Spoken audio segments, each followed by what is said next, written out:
Hello guys, तो एक सवाल आप सभी के मन में अक्सर आता रहता होगा कि भाई आखिर एक सिंपल स्टीम इंजन किस तरह से वर्क करता है। स्टीम इंजन को तो आपने हमारी कई सारी वीडियोस के अंदर वर्क करते हुए देखा होगा, लेकिन एक्चुअली में जब स्टीम इंजन वर्क करता है तो उसके अंदर कौन कौन से पार्ट किस तरह से मूव करते हैं, ये आपने क्या कभी देखा है?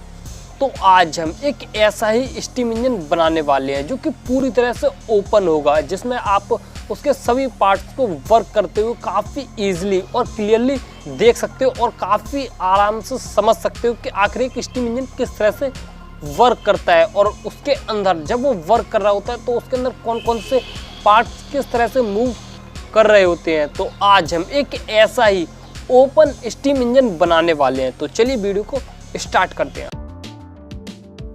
तो गाइस, एक मिनी ओपन स्टीम इंजन बनाने के लिए हमें चाहिए प्लाईवुड का एक छोटा सा टुकड़ा, और इस प्लाईवुड के टुकड़े के ऊपर हमने एक वाइट पेपर को लगाया हुआ है, क्योंकि ये जो प्लाईवुड का टुकड़ा था वो काफ़ी ज़्यादा गंदा था, इसीलिए हमने उसे एक अच्छा लुक देने के लिए उसके ऊपर एक वाइट कलर का पेपर लगा दिया है। ये वाइट पेपर हमने केवल डेकोरेशन के लिए लगाया है, तो इसके होने या ना होने से इस इंजन पर कोई भी और किसी भी तरह का फर्क नहीं पड़ने वाला। और उसी के साथ ही हमारे पास ये है एक छोटा सा, आप देख सकते हो कि स्क्वायर शेप का एक कार्डबोर्ड का टुकड़ा, और उसी के साथ ही हमने लिया है एक सिल्वर रोल का टुकड़ा बिल्कुल स्क्वायर शेप का और इसी के ही नाप का। तो इन दोनों को हमें आपस में चिपकाना है, और उसी के साथ ही एक और हमारे पास है सिल्वर रोल का टुकड़ा, तो इन दोनों को हम आपस में चिपका देते हैं। और ये हमारी एक सिल्वर रोल की सीट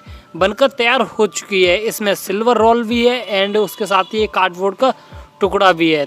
तो अब हम इस सीट के कुछ छोटे छोटे साइज़ के, और इसका जो लेंथ है वो रखी है हमने 1.5 इंची, तो इस साइज के हम 8 पीसेस को काट लेते हैं। और आप देख सकते हो ये हैं 8 पीसेस। और अब हम एक हाइड्रो पावर जनरेटर की तरह बनाने वाले हैं। जैसा कि आपने हमारी पिछली वीडियो में देखा होगा कि हमने बहुत सारी वीडियोस के अंदर इस तरह के हाइड्रो पावर जनरेटर का इस्तेमाल किया है, जिससे कि नॉर्मली पानी से बिजली बनाने के काम में लिया जाता है। तो इसी को ही हम स्टीम इंजन में लगाने वाले हैं, एक ओपन स्टीम इंजन को बनाने में।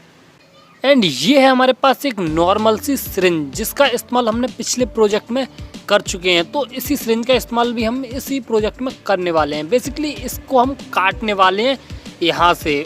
और अब हम एक नॉर्मल सा पाइप लेते हैं और इस पाइप को हम इस सिरिंज पर इस तरह से फिक्स कर देते हैं। और ये एक लंबी सी, आप बोल सकते हो कि सिरिंज हो चुकी है, जिससे कि अगर हम इस पाइप में दूसरी साइड से हवा मारेंगे तो यहाँ से काफ़ी ज़्यादा प्रेशर के साथ हवा बाहर निकलेगी। तो ये सिंपल सा मेथड है। और अब हम इस सिरिंज को इस स्टीम इंजन पर फिक्स करने वाले हैं। तो इसके लिए हमने पहले से 2 छोटी छोटी पीसीबी पाइप के टुकड़ों को काट कर रखा है। बेसिकली ये इसलिए है क्योंकि जो सिरिंज है उसको हम एक ऊंचाई पर सेट करने वाले हैं, जिसके लिए इन पीसीबी पाइप के टुकड़ों का इस्तेमाल करेंगे हम। तो इसे हम एक निश्चित ऊंचाई पर काट लेते हैं और उसके बाद इस सिरिंज को इस तरह से हम फिक्स कर देते हैं। एंड फाइनली हमारा जो स्टीम इंजन है वो बनकर रेडी हो चुका है। लेकिन ये अभी कंप्लीट स्टीम इंजन नहीं है, इसके और भी कुछ पार्ट्स हैं जिनको हम अब बनाएंगे। तो चलिए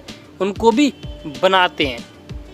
ऑलराइट गाइस, तो चलिए अब हम इस स्टीम इंजन को चलाकर देखते हैं। तो बेसिकली ये है स्टीम इंजन, जिसकी मेकिंग वीडियो आपने पहले देख चुके हो। एंड ये है एक नॉर्मल सी डिब्बी जो कि वार्निश के काम में आती है, और ये पूरी तरह से अभी खाली है। और इसके ऊपर हमने एक ये जो साइकिल वाला बाल होता है वो लगाया हुआ है। तो बेसिकली ये नॉर्मल सी चीज़ें हैं जिसके अंदर हम पानी को गर्म करने वाले हैं, उसी से ये स्टीम बनेगी और उसी से ये इंजन वर्क करेगा। और ये है एक नॉर्मल सी भट्टी, ये खाली आप देख सकते हो, ये हमने बनाया क्योंकि इसके अंदर हम आग को जलाने वाले हैं और उसी से हम इसके अंदर जो पानी होगा उसको गर्म करने वाले हैं। तो चलिए अब स्टीम इंजन को चलाकर देखते हैं। तो बेसिकली ये जो पाइप है, इस पाइप को हम इसमें लगाने वाले हैं और ये अभी पूरी तरह से खाली है। तो चलिए मैं इसे अच्छी तरह से लगा देता हूँ।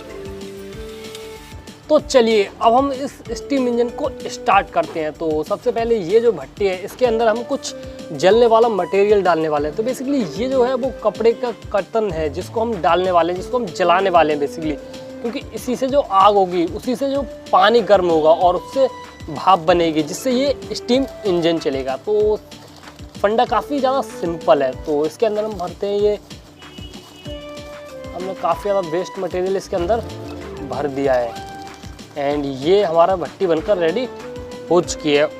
और उसके बाद ये है केरोसिन ऑयल। इसके अंदर हमने केरोसिन मतलब कि मिट्टी का तेल रखा हुआ है जिससे कि ये जो आग है उसको जलाने में मदद करेगा। तो इसमें हम थोड़ा सा केरोसिन डाल देते हैं एंड अब हम इस बॉक्स के अंदर पानी को भरने वाले हैं। तो ये देख सकते हो आप, ये एक पानी की बॉटल है, इसके अंदर नॉर्मल पानी भरा हुआ है, कोई स्पेशल पानी नहीं है। तो बेसिकली इसके अंदर हम भरते हैं पानी।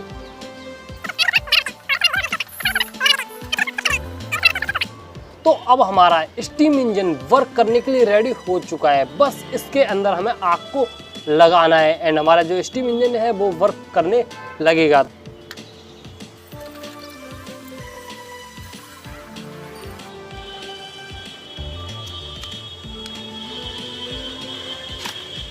आप देख सकते हो कि हमारा जो स्टीम इंजन है वो परफेक्ट वर्क करने लगा, लेकिन इस बॉक्स के अंदर हमने कुछ ज़्यादा ही पानी भर दिया है जिस वजह से इससे जो पानी है वो भी आ रहा है एंड आप देख सकते हो हमारा जो स्टीम इंजन है वो परफेक्ट वर्क कर रहा है।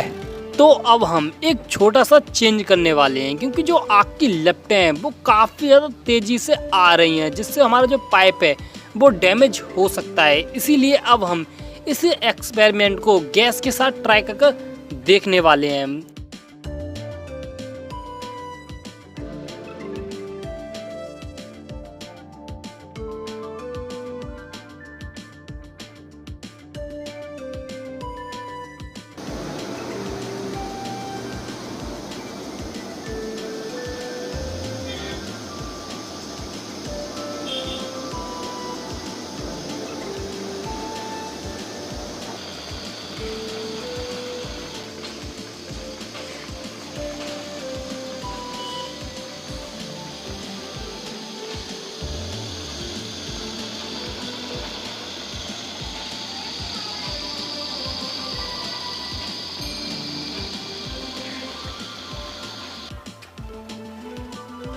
तो गाइज आपने देखा कि स्टीम इंजन किस तरह से वर्क करता है। जब वो स्टीम इंजन चलता है तो उसके पार्ट्स एक एक पार्ट्स किस तरह से मूव करते हैं ये आपने क्लियरली देखा। अगर आपको ये वीडियो पसंद आई हो तो वीडियो को लाइक करें और अगर आप हमारे चैनल पर पहली बार आए हो तो चैनल को सब्सक्राइब कर बेल आइकन के बटन को दबाना मत भूलिएगा, जिससे हमारी सभी इसी तरह की लेटेस्ट वीडियो का नोटिफिकेशन मिले आपको ऑन टाइम। तो हम मिलते हैं किसी नई वीडियो में और किसी नए टॉपिक के साथ, तब तक के लिए धन्यवाद।